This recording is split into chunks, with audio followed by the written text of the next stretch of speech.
I think if I could, leave anything off, it would be like pursue opportunity, like take chances. Again, like I moved to Madison and I didn't know anybody except, I was going to be work for this company. So I felt confident enough in the company and, obviously confident enough 2 hours away from my family in Chicago, but also didn't know anybody in Cleveland when I moved there. Didn't really know anybody in South Florida when I moved there. Just, but wanted to stay with it because of pursue opportunity. And I guess with Inside the Cage, present opportunity for yourself. I was, fortunate enough to get that with ITC and the show there.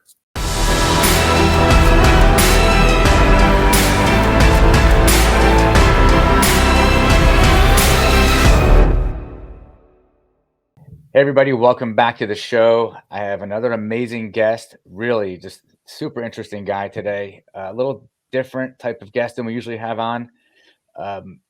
Jordan Sherwood is in the sports world, but he's in the sports world in a lot of different ways. The thing that's interesting to me, and he's going to take you through his journey, is that he started out as a kid with a dream. And as we hear with so many of our guests, that dream, he was able to put action behind it and to make his dream become reality. 2 decades in sports, sports marketing, on-air personality. He's a host of so many shows over the years. He's going to talk about that. To me, as a guy who doesn't really know sports facts, he knows so much and it amazes me. Like even talking to him before the show, spur of the moment, ask him a few questions. He just knows people in sports and just knows the details. It's pretty amazing. But maybe the most important thing, he's a family man and he gives back. And so we're going to talk about all of that. So Jordan, welcome to the show. Matt, it's a pleasure to talk to you, and appreciate the time we're going to spend today. I guess talking about me, I don't like talking about me a lot, but we'll go ahead and do that. But feeling good because this is being recorded on a Bears victory Monday. So we're happy here in Chicago that the Bears got to win. They're not going to happen a lot, but it is a good enjoy day it while you can. Okay. Exactly. Right. Exactly. It's man, I'm not sure where to even start with you because there's so much, but in the true format of this show, let's go back. So we see where you are today. We see what you've achieved. We see just so many cool things. And it would be easy to go right to that because it's the most fun part. But I think if you don't mind, can you bring us back to that dream, to that beginning, to where it all started and kind of how that all evolved for you? Yeah. I think really my want to be in the sports world and sports media, sports broadcasting, maybe play sports, but I think I realized early on that I did not have a future athletic career playing basketball. But it really started like in the pickup line at school, elementary school. My mom, she worked part-time, so she would pick me up from school, and every single day when she picked me up, ever since I could like third grade, she would have sports radio on in the car.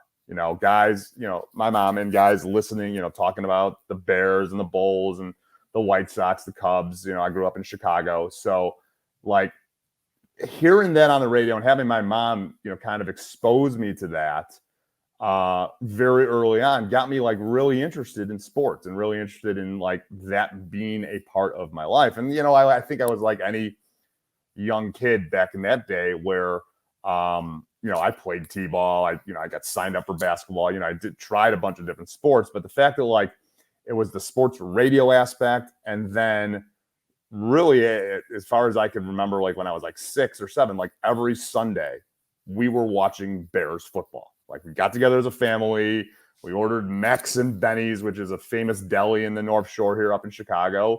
We watched the Bears, and so I think it was my mom really who introduced me to kind of like the sports, kind of the sports media, sports landscape of like, maybe this is something that I could do. And then like, as a kid, like playing video games, I would pretend I was the announcer. So I would turn down the volume of whatever game I was playing and pretend that I was Harry Carey or, Steve Stone or, some of these other, famous broadcasters, back in the day for Chicago, play by play. And it was really that got me kind of going and wanting to pursue this. Even back then, did you notice that you had a knack for like just knowing the details? Not really. No, I didn't. Unless someone told me, but like I just like naturally like would listen and be able to pick up the names and like got interested in stats and like the batting averages and home runs and points per game and wanted that to be like I felt like that, like if when I was playing video games at home, like that had to be a part of my broadcast. Like I couldn't just say the names of Michael Jordan and Scottie Pippen. I had to talk about that they were he averaged 21 points a game and 7 steals and 4 blocks. Like it had to be part of like what I was doing, pretending to be the announcer. It's like it's amazing to me because like there's always those people, especially in school as a kid, like they just knew that information, like every sport, every stat. And I never understood like how anybody could retain that much information and remember it. And it's even listening to you talk, like you're just like matter of fact about it. I'm like, it's not matter of fact. Like that's not normal.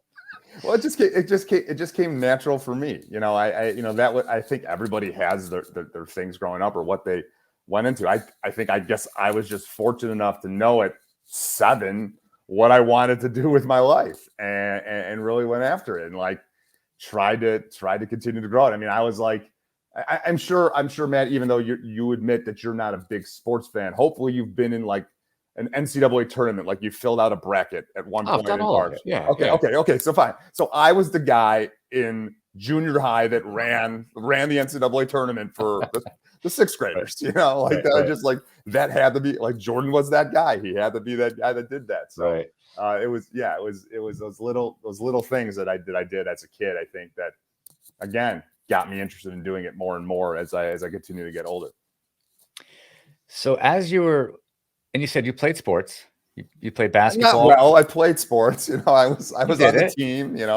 I always well actually here was like really the defining moment of like, all right, athletic career is over. So I played really basketball was the sport I played the most. My brother was a pretty good basketball player, so older brother wanted to be like him. So I played up until junior year of high school, and the coach and all at the time too, there was a high school radio station, so I'd begun to do that. I began to broadcast games on the high school radio station, and the coach pulls me aside. Steve Weisenstein's his name, Coach Wise, and he says, Jordan, if you want to make the team, you are on the team.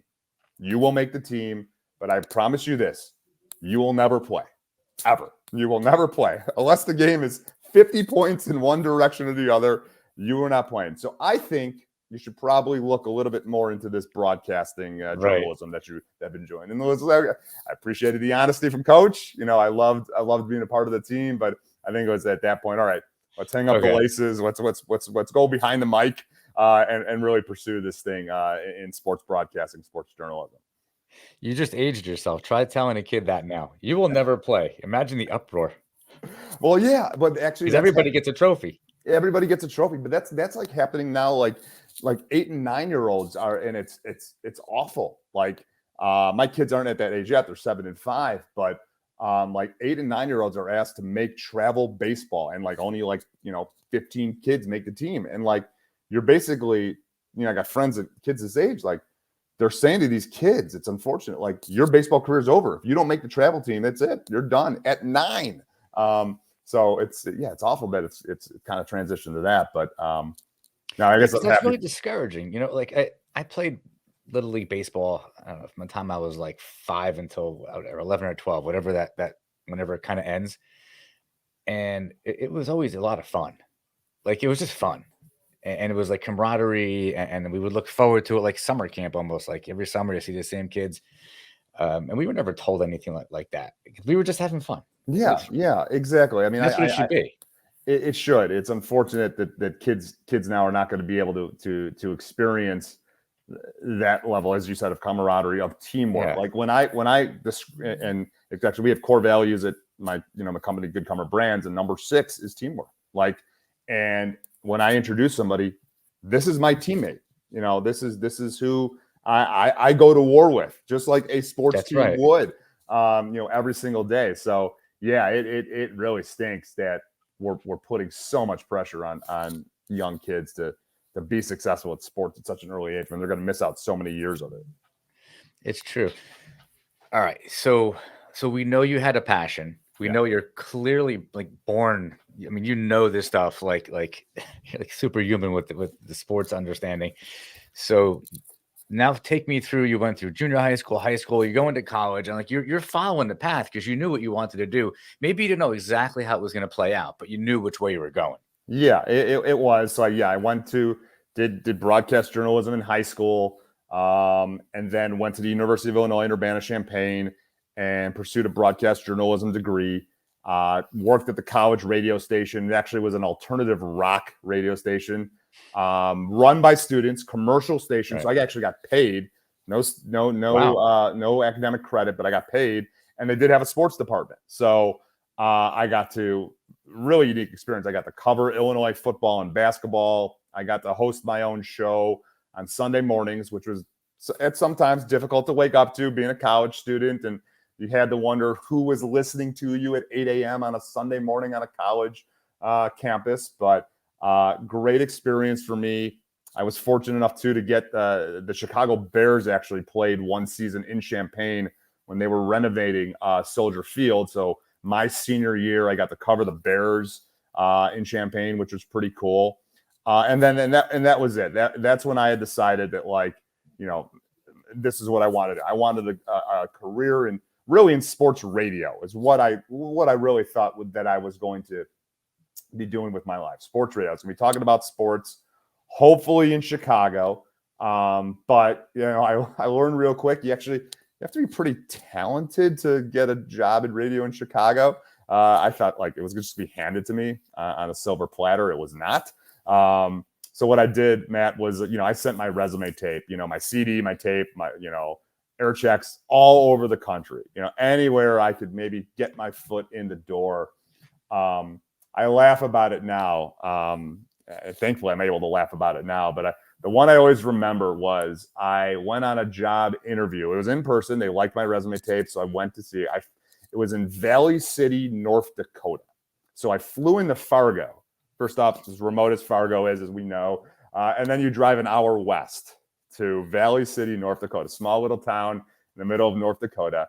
And I'm filling out like the job application, and like one of the requirements, and we could laugh about it, you're in South Florida, you know, not so much, you know, here in Chicago, but they require you to have 4x4 to accept the job. To get to work. Exactly. You could be Bob Costas, but if you don't have 4x4, you're not getting a job. They were not going to hire you. So, fortunately, I guess for me, I did not take that job. Just wasn't the right fit.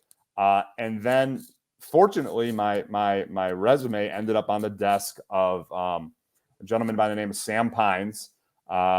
He was the sales manager at the time of a radio station in Madison, Wisconsin. They were looking for an account executive. They were looking for someone to do sales and marketing and advertising. And after an initial interview with another, Sam is a current teammate of mine. I actually probably one of my best friends now. You know, he was my witness. He signed my ketubah at my wedding. Like, he's really important and influential in my life, and love to talk about Sam a little bit as well. But I interviewed with Keith Williams, who's also a very good friend, one of the founders of Goodcumber Brands, and sat down with him. And they said, I basically I've been told, like, they offered me this job. Like, this guy wants to be on the air, but I think he could be good in sales. We don't know. So what I heard is, I could be on the air.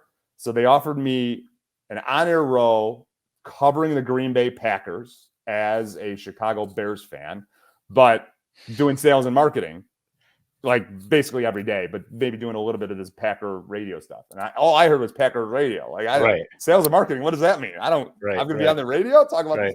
So, so that's where I started. This was in 2004. And I started with Goodcumber Brands in Madison, Wisconsin, doing sales and marketing. And then like one day a week covering the Green Bay Packers up in Green Bay. So I want to pause right there for a second, because something just popped into my mind. So it sounds like everything, you have a passion and you're kind of pursuing it and you're working, but things are kind of beginning to find their way into falling into place. However, did you grow up where things came to you easily? Was your I guess, early life, like, wow, things kind of just worked out for you? Did you come from a place of means, or was there always like, I had to work for stuff? I had to work for stuff. I mean, I think yes and no. Because you're making it So sound way too easy. yeah, no, it definitely wasn't. I mean, obviously, full support of my family. Middle class, North Shore of Chicago. So had nice amenities and nice access to it. But I think it was actually more challenging for my parents than for me because I was so young. I didn't know it. I have neurofibromatosis, which is a neurological disease. It has a wide range of effects. Luckily, I'm on the very, very mild side, but being diagnosed with it in the early 1980s, there wasn't as much information about it as there is today. So probably every 3 to 6 months had to go to Lurie's Children's Hospital down in Chicago. I had to have MRIs. There was a fear at one point that I was going to have brain surgery. So it's probably a little bit more difficult for my parents to think about their 7-8-year-old son having to do that, where I was kind of naive to it and like, okay, this is what I have to do. But there was that. But I guess also I'll just point to like, wait, can you share what that is? Like, sure. So it's a neurological disease that it has a wider range of effects, and it really affects the central nervous system and your brain. Motor functions are affected, the ability to walk, to speak, and in some of the major cases, it is. Again, I'm on the minor side of stuff, but it's also hereditary. So both my kids have it, so they have to get now checked out, MRIs on full body scans in their brain every 6 months to a year, just to make sure nothing happens from it. But yeah, it's something that again, I have to deal with, but I have to deal with it on a very, very mild side effects. Do you mind if I ask like what your experience is? Because I can't sense there's anything out of the ordinary with you. Yeah, no, I mean, again, fortunately that there's not. I mean, my experiences were that I did have to go and get these MRIs, and obviously the technology has grown leaps and bounds since. But like, I would have to go for hours at a time and not move and hear that awful radio, that sound that there, and like you move 1 inch, then you got to redo it for another 30 minutes, and there's needles to help with the contrast, and it just, again, I think it was probably more taxing on my mom and my dad to think about their baby boy going through it as opposed to me. Like, I just heard, oh, I'm gonna get McDonald's after this. Okay, fine, let's get up and go. So I guess maybe that's one thing that I've kept with me throughout my not McDonald's was the fact that like I'm just kind of like numb to that kind of stuff. I'm just like, okay, this is what we have to do, and we'll deal with it, and we'll move on. We'll move on. So that was certainly something that I guess worked through as for sure in my youth.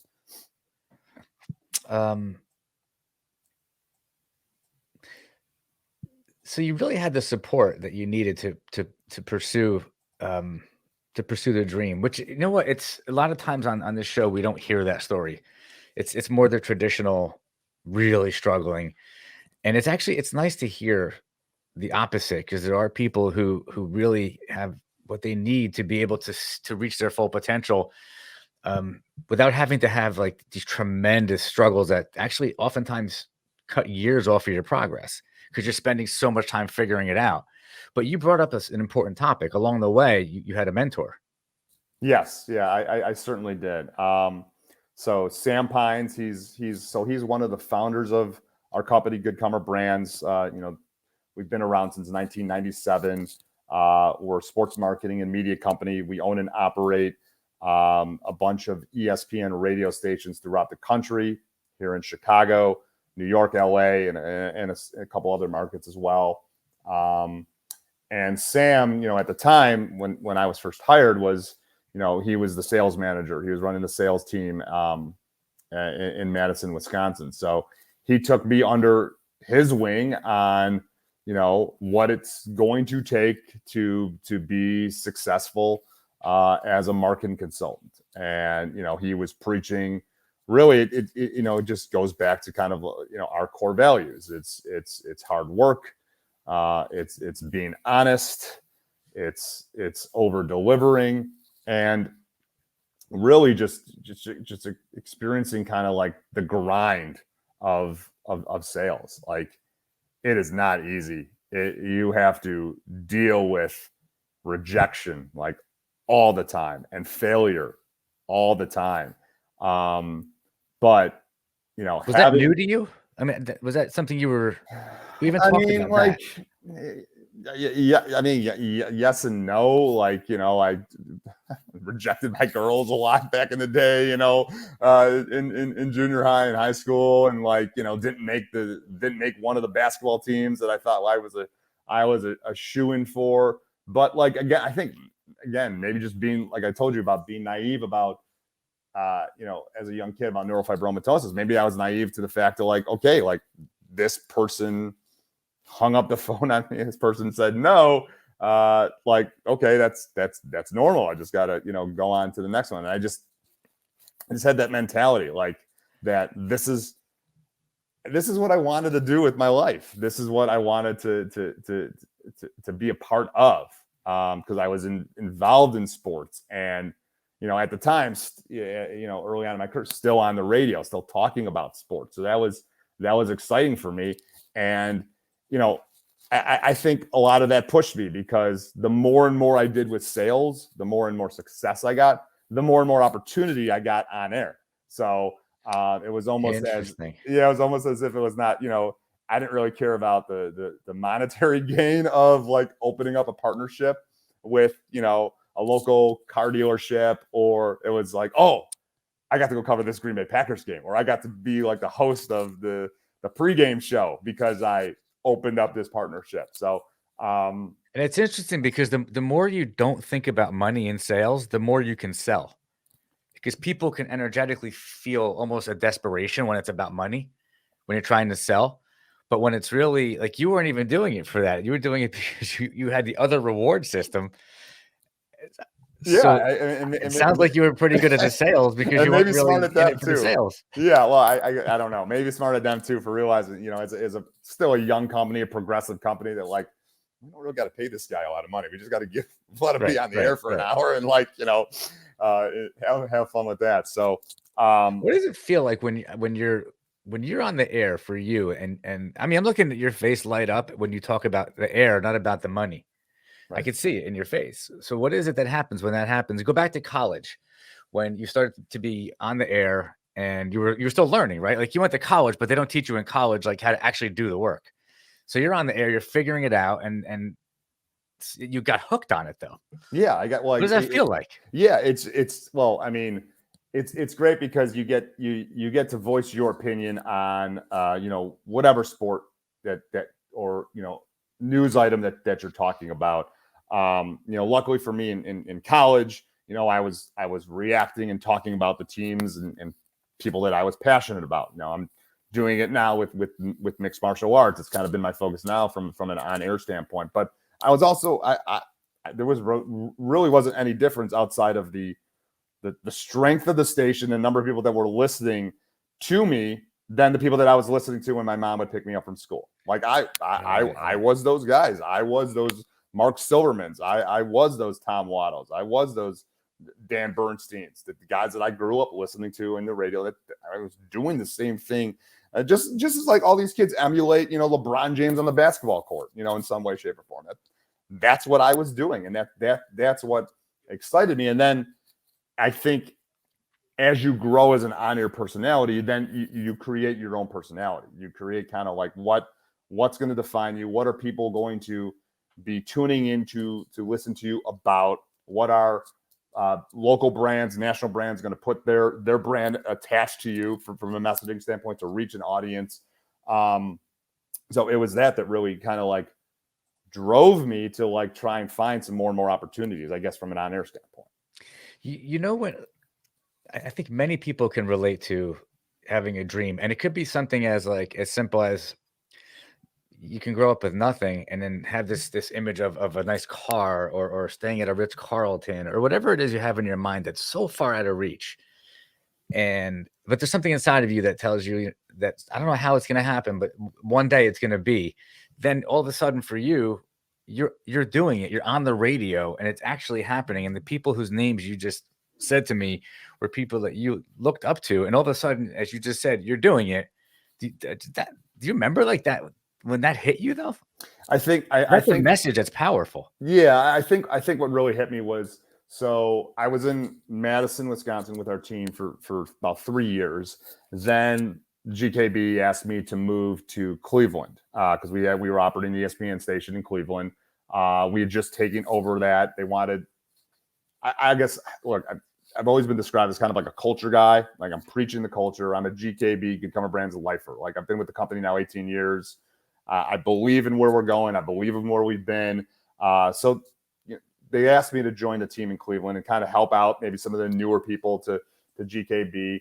But again, I was always thinking about, well, what's the on-air opportunity for me as well if I'm going to Cleveland? And there's like, oh, bigger market.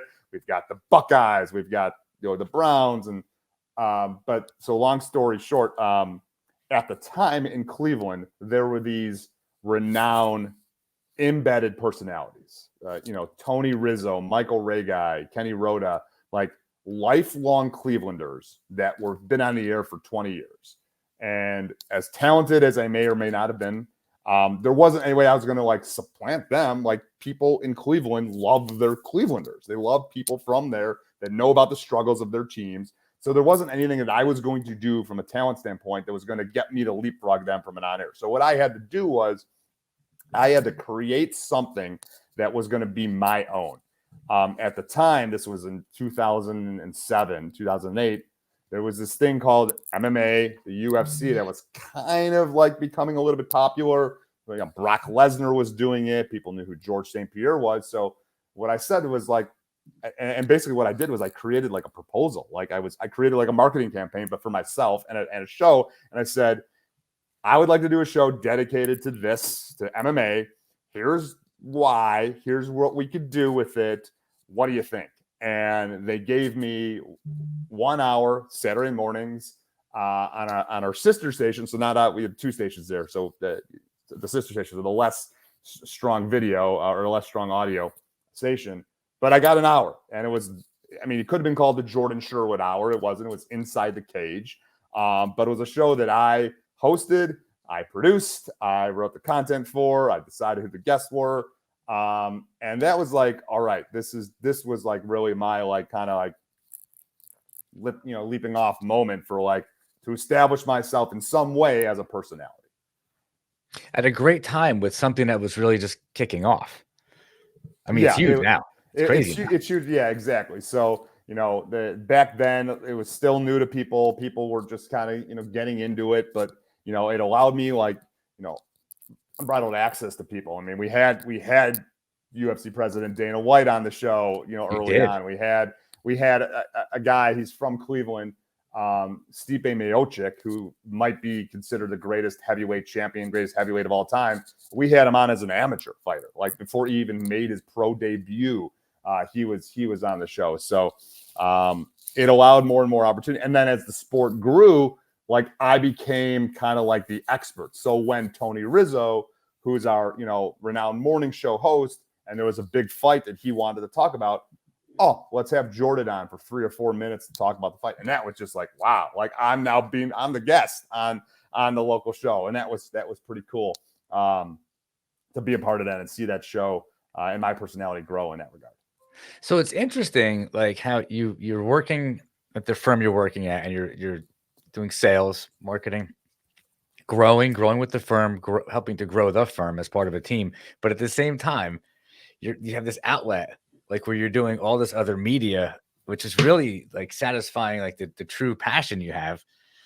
Like that's an uncommon combination, right? Usually it's one or the other. Yeah, I mean, look, it again, I don't know how many people were listening to Inside the Cage at the time, but I just love doing it, where I could just like unwind and kind of like forget about everything else except do this. I mean, I had great opportunities, and got to cover Ohio State as well, in Cleveland, and go to games in Columbus where I was getting sound, just recording player sounds, and sound may or may not have been used, but to be able to experience that and go through that, I wanted to. And it made me happy. It really made me happy with the opportunity that it provided. I'm just looking it up as you're talking. There's a lot of it's out there a lot. Yeah, I mean, I did it for a while. No, the show does not exist anymore. I decided to give it up after I think I was doing it for like 10, 12 years because it was on Saturdays, and being a family man, being some kids, that was going to conflict with soccer matches and t-ball and stuff as my kids grew older. But it also allowed to me transition to like what I'm currently doing, which is a podcast here in ESPN Chicago with Adam Abdallah, and that is solely focused on the sports gambling and handicapping of MMA, where I work with a partner of ours called the Fat Jack. He's not fat. He's actually very thin, but he used to be big, but now he's small. Anyways, he runs a sports handicapping service, but he does football and basketball. And he needed, like, again, as the sport was MMA guy. He needed an MMA guy. Right. And we had worked together. Like, I was working on his advertising campaigns in South Florida and here in Chicago. And he was like, hey, Jordan, like a couple years ago, like, Jordan, do you know anything about this MMA stuff? I'm like, yeah. Or do you know a guy that knows anything about it? I'm like, yeah, I'm your guy. So we've been partnering together on that for the last several years now. And I listened to several of those, and it's like I was saying a little while ago, like you just rattle off the information. You just know, like, how much time do you put in? Because there's constant fights going on. Yeah, I mean, there is a lot of time and research that's dedicated to it. You have to develop relationships. So I luckily and fortunately I've been able to establish those with renowned people in MMA and in the UFC to learn about fighters. And it's a lot of film study. It's a lot of article reading, and Saturday nights are, quite frankly, spent. Yeah, it's kind of funny too. Like, your wife's like, I'm gonna go on a date. You're like, nah, I got to study MMA. Oh no, that's the thing. It's I love my wife. Jess is amazing. But like, we'll be at dinner like with another couple, and like I'll like glance at my phone like a little bit, and she'll interrupt. She's like, oh, by the way, Jordan's just checking the MMA results. So apologize for him. He's just checking it. So that's teamwork right there. Yeah, exactly. So I'm very, very lucky to have met her, and obviously have her be a part of my life. But yeah, she gets it. So before we hit the record button, I was kind of curious. I'm like, okay, so if I just throw a name out there, does he know it? And I did. I threw a name out to you, and you're like, oh yeah, and just boom, like you just, not only did you know, you knew.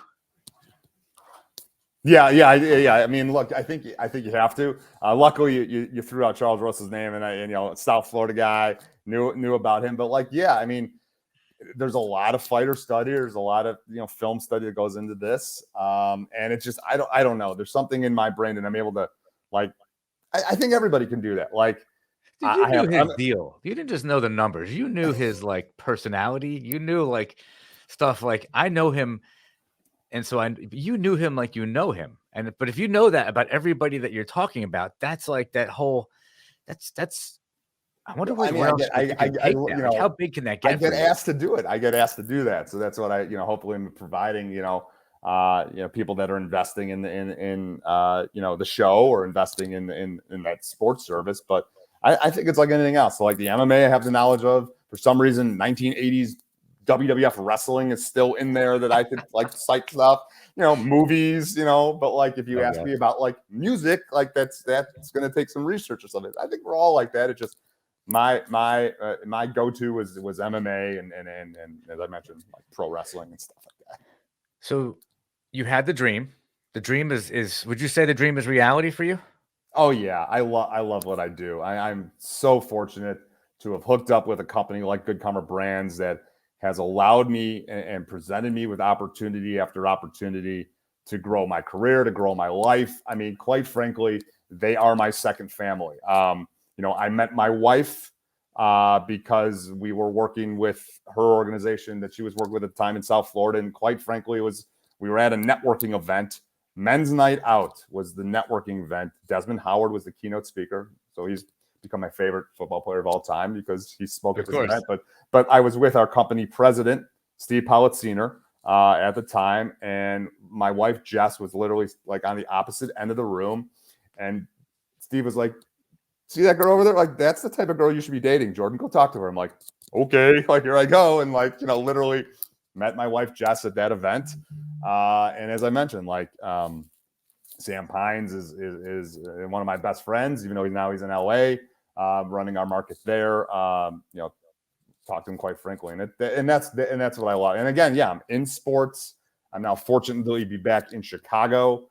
So I work on our sales and marketing team for the Chicago White Sox. The station here is the flagship for the Chicago White Sox radio network. So I create advertising campaigns for local and national businesses that want to advertise on the radio during White Sox games.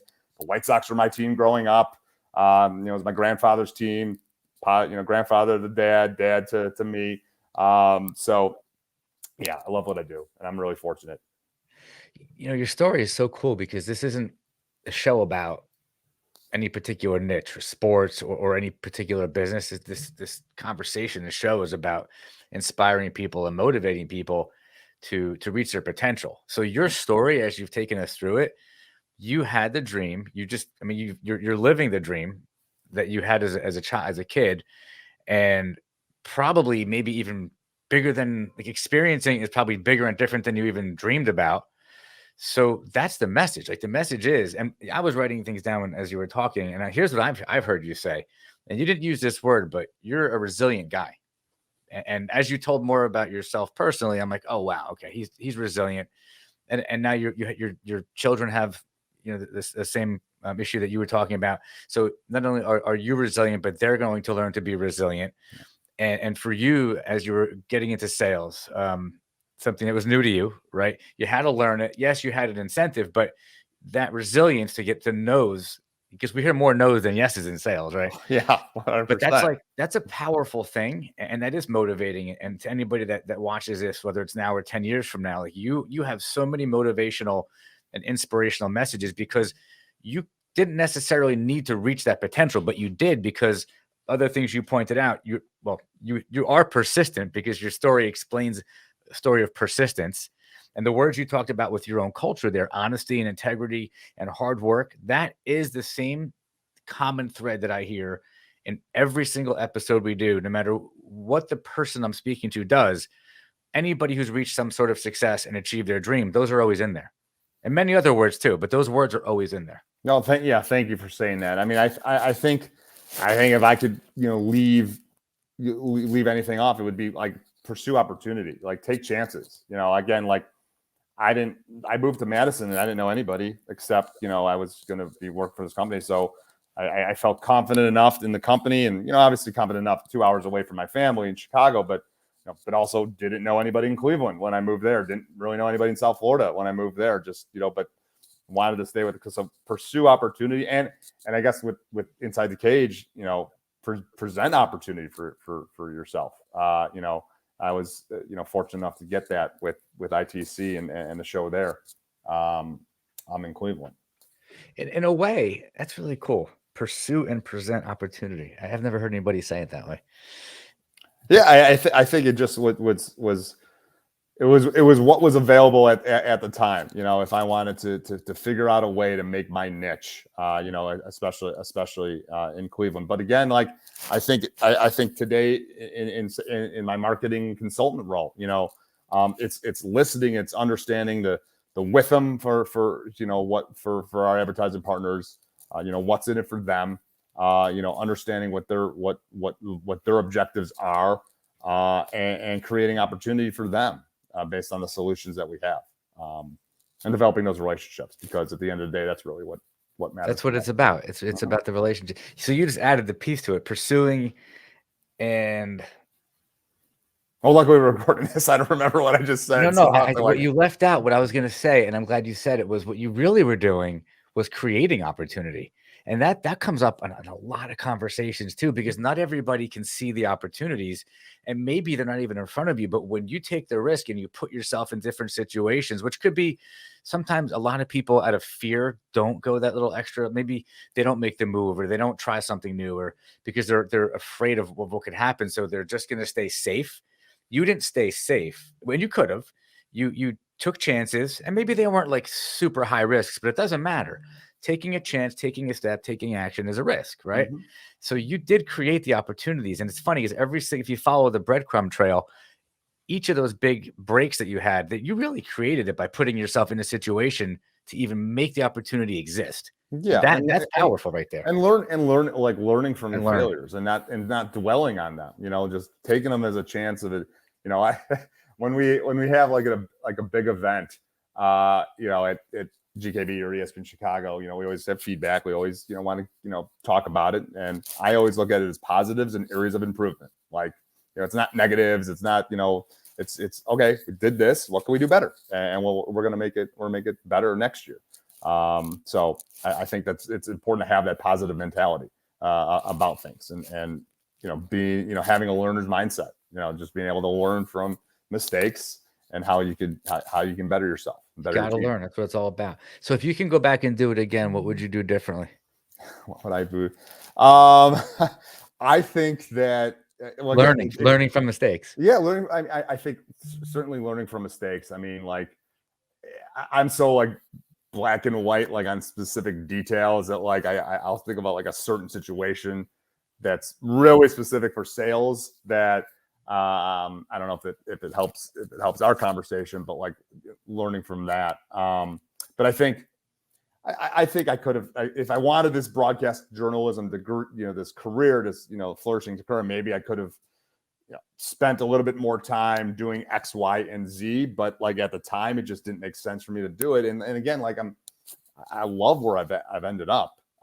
Being back home in Chicago. I wasn't expecting to be here. We had a life in South Florida. We had a family. We all have our friends in South Florida, but there's an opportunity to move to Chicago really was just can't miss. And so we did it. So I would be really specific. I would talk about like certain things that I would do differently. By the way, you do have, your voice is perfect for radio. I mean, it's amazing. Like if I shut my eyes, I'm like, it sounds like you have some effect on. I know you have nothing because you have the Apple. Right. I think it's just maybe those early years of being a 7-year-old and playing video games and pretending that I was a radio announcer, getting all that practice, in high school and in college. My brother says I have a face for radio or a voice for newspaper, but I appreciate the compliment nonetheless. He's a brother. He has to say that. Yeah, of course he does. Before we start winding down, I want to talk about something, that's really important. So we've talked about you followed a path, you followed your dream, you achieved it. Just things maybe we all would say we could learn from, lessons we've made and do things differently and do things better. But you had an experience that caused you to later on in life be a part of the YMCA, right? So it's important, I think, that we point out that it's one thing to just take or to win or to get what you want, but it's the true I think the true essence is giving back. It's like how much can one take? Like, we can be as successful as we've maybe made ourselves and we've become with our teams, but then what do you do at a certain point? It's like, how much do you take before you start giving back? Yeah, and I think it has to be realize it at some point. Like, it has to. I didn't think about joining the YMCA, but then like when I was asked to do it or asked to join the board on the YMCA, like I thought back to like, wait a minute, the YMCA was like, I went to summer camp there. I played basketball there. I have a life there. I have like my best friends from there. Like, man, that was awesome. And can someone that's 7, 8, 9, these kids or these families like experience that now? How can I help and introduce them to the message that the YMCA has? So I was really fortunate to be asked to be a part of the South Florida board with Adam Marshall, who's a good friend of mine down in South Florida. And I thought it was a no-brainer. Just again, reflecting back to my childhood and memories there. But it's, I mean, look, it would be the same with, you know, when we have interns here at GKB and ESPN Chicago. I was once in their shoes, a student, maybe thought they wanted to be in sports marketing, radio, but not sure. But like, can I take a couple of moments to like spend some time with them? Because guys like Carmen DeFalco and Mark Silverman, who I interned for back in the day, did the same for me. And I whatever things that I could take away or kids could take away from me, great. I hope to be helpful. Maybe what not to do as opposed to what to do. But you know, I think that's what it all is. It's all about giving back. Because again, I've been really fortunate in my career. Yeah, and you and I, I didn't actually pick up on it until just earlier today before shooting the show that you were on the YMCA board, and I spent 6 years in northern New Jersey on that board. And it doesn't matter where in the country you are, there's only one mission, and there's one purpose, you know, and that we all kind of follow that same cause and rally around it. So that told me a lot about you, actually. If I knew nothing else about you, the fact that I saw that, that tells me pretty much everything I need to know.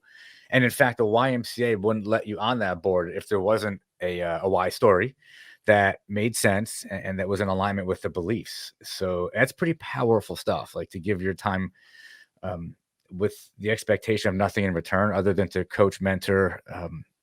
It's really about helping children, you know? Yeah, it is. And I was helped again. Yeah. The why story. And like, the why story. And I really, like, you know, as a kid didn't hear about the why story, but like, you think about it and just like living through it. But then like hearing it said like, oh yeah, I have a why story and here's X, Y, and Z about my why story. That's right. What didn't I ask you that I should have asked you? Well, I mean, I think I mentioned her earlier, but you know, my wife Jess is my rock. I'm fortunate about my family. So, you know, again, she was the reason why we're here in Chicago, because she was born and raised in South Florida. So she could have very easily said, you know, Jordan, our life is here. But I mentioned like GKB, like she's been part of that second family. So I guess my point about that is like, you know, if you can surround yourself with people that you love and love you, because had it not been for, you know, my mom and my dad and pursuing my career, and I didn't even mention my grandparents who literally sent those letters out to all those radio stations across the country. Like they helped me put those those stamps on and mail those CDs and cassettes and have their support doing that. And now, you know, my family, my daughter understands like when there's a White Sox game on, all right, we got to watch the White Sox game, and I'll be able to watch my Disney movie a little bit later. Although she did threaten one time when she wanted to watch a Disney movie really, really bad. She's like, Dad, if I don't watch a Disney movie right now, I'm going to be a Cubs fan. I'm like, hey, that's serious. Here's the remote, Zoe. Good for you. That's my daughter. So I think I'd be remiss if I didn't mention them, because they are my rock. You know, in doing what I do every day. Wow, that's I think we're gonna wind it down with that, because that was such a great way to end the conversation. Typically I have people on that are, it's mostly business. But I think the most interesting thing about today's conversation was this wasn't about you being a guy who built some monster business. And you could have if you chose to, I suspect. What this is about is you having the passion that you had as a kid, and you just lived that out. And fortunately, the circumstances that you put yourself in also made it so that you could be successful in your version of business, which is the company you work with, the team you work with, and I suspect you're financially successful, or I certainly hope you are. It seems like you're doing pretty well. I'm not asking, but you're able to do both. Like your dream wasn't about being rich. Your dream was about being on radio. It was about being in sports, and you've achieved family, you've achieved financial success, and you've achieved the true dream that you actually set out to pursue. And that is such a unique version of our show today. Well, thank you for. And I didn't know that was going to be the outcome of this conversation. It's really cool. Yeah, I didn't know where the conversation was going to go either, and I appreciate you having me on. I'm very uncomfortable talking about myself. I'd rather talk about the team and what we do at GKB and my family. But I appreciate hopefully this was helpful to somebody that was listening. Oh yeah. For sure. I mean, there's so many messages in this, and you know what? There's probably people out there who, as children, are dissuaded from following a dream or a passion, like something like that you might have, because it's not associated with the quote unquote success, even though you've been successful, right? So, or being a journalist, like those aren't the things that people associate with be a doctor or a lawyer. But it doesn't really matter. You can create the success you want. And that's the thing. There's an underlying message here. You created the life you wanted. You made it happen. And so there is a message here, and that is what everybody should hear. And it doesn't always happen exactly the way that's planned out. It just happens the way it's going to happen if you keep if you're persistent, and you were persistent. Oh, You were persistent. I definitely was, and For sure. my wife will tell you I was persistent with her as well. The last thing I want to share with you, or give you the opportunity to do, is if there's any, do you have, I guess, things you're working on now, or ways you want people to reach out to you or to follow you? Could you share that with us? Yeah, I absolutely. I think what I've found is we mentioned like relationships, and I like to make introductions. I like to make referrals. I like to help people. Found a lot of success doing that with LinkedIn. So if people are watching this, please reach out to me on LinkedIn, message me. Hey, heard the podcast. I want to connect a little bit more. Love to do that. If you're into the sports side of things, I would say follow me on Twitter, Wood on ESPN 1000. But always happy to connect and have a conversation. That would be kind of what I would suggest. Beautiful. And I usually end with the same 3 words, and I always hope that the person I'm speaking to lives up to it. And you did. It's be humble, hustle, and just focus on reaching your potential, right? And that's what this show's about. And your story was just that. You are humble, you do hustle, and I suspect you haven't reached your potential yet. I think there's probably a lot of runway ahead. I certainly hope so. I mean, it's been a great, I'm 41 years old, so it's been a great 41. It's been a great 18 years with GKV, and I look forward to the next 41 and 18. Man, you're just getting started.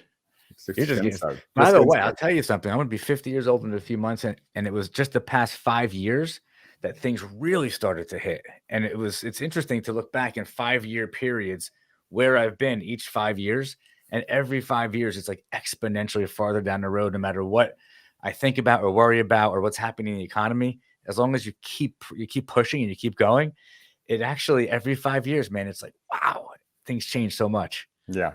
You never know what tomorrow's going to bring. So I look forward to that. Yeah. All right, my friend. It was really a pleasure. I had a good time speaking with you. Interesting conversation. Likewise, and tell Charles I say hello, and can't wait for his next fight. When you're back in Florida, I think he's fighting in Boston. He's waiting to hear. I guess they tell you how it goes, but he's supposed to be fighting. He's Boston strong, Charles Rosa, right? So he's supposed to be fighting in Boston. Yeah, that'd be nice for him to be able to do that. All right, my friend. Listen, thank you again, and I think we're going to hear a lot more from you, and I can't wait. Thanks for having me on, Matt. It was a pleasure. You got it.